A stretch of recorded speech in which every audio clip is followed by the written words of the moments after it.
Welcome back to Cronkite Sports Report. They are loud, fast, and love burning rubber. Drift car drivers run on gasoline and adrenaline, Ashley.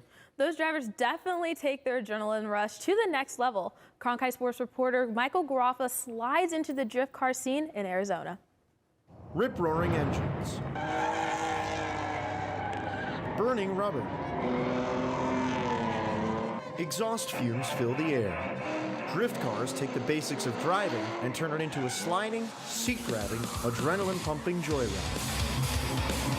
It's definitely just a rush of adrenaline, and it's just super fun because basically everything you're told not to do on the streets when you start driving, you're allowed to do when you drift. It's just the new feeling every time, the adrenaline rush that comes from it too. I can't replace it.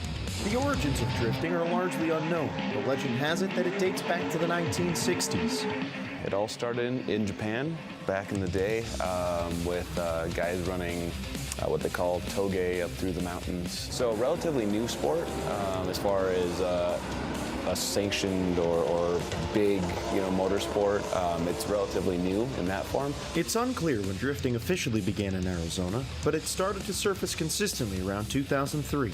It's less about racing and more about style. It's definitely kind of more of a surfing, skateboarding, extreme sports vibe than your rules-based, strict motorsports kind of road racing or drag racing. While some drivers veer from the pack, most professional drivers keep it off the streets. It's unsafe. There's a lot of variables, not only obviously other vehicles and people, but surface conditions, and there's gravel and dirt. Men aren't the only ones who enjoy the thrill of drifting. While women make up a small portion of drivers, Yasmin Soren hopes that she can help grow the numbers. I'm showing other girls that it's okay to get into this because it doesn't take any strength to push a gas pedal. Now, the coolest part about drift cars is that you can customize the car however you like. For example, this BMW that's powered by a Corvette engine. Drifting is a way for drivers to express themselves, both in the way they drive and in the way they design their cars. I figured, hey, let's build the most unique thing I possibly could build, and this is up my skill level, and hot rod's kind of in my blood.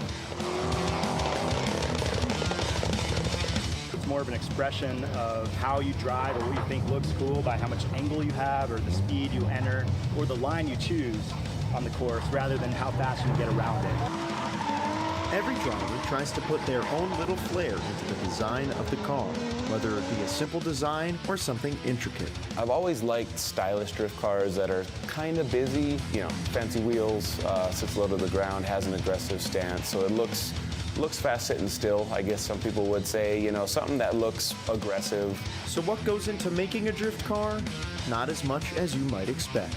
You need rear-wheel drive. You really need something that at least has enough horsepower to break the tires loose and something that's lightweight. It doesn't take much to build a drift car, but it takes a certain something to drive a drift car.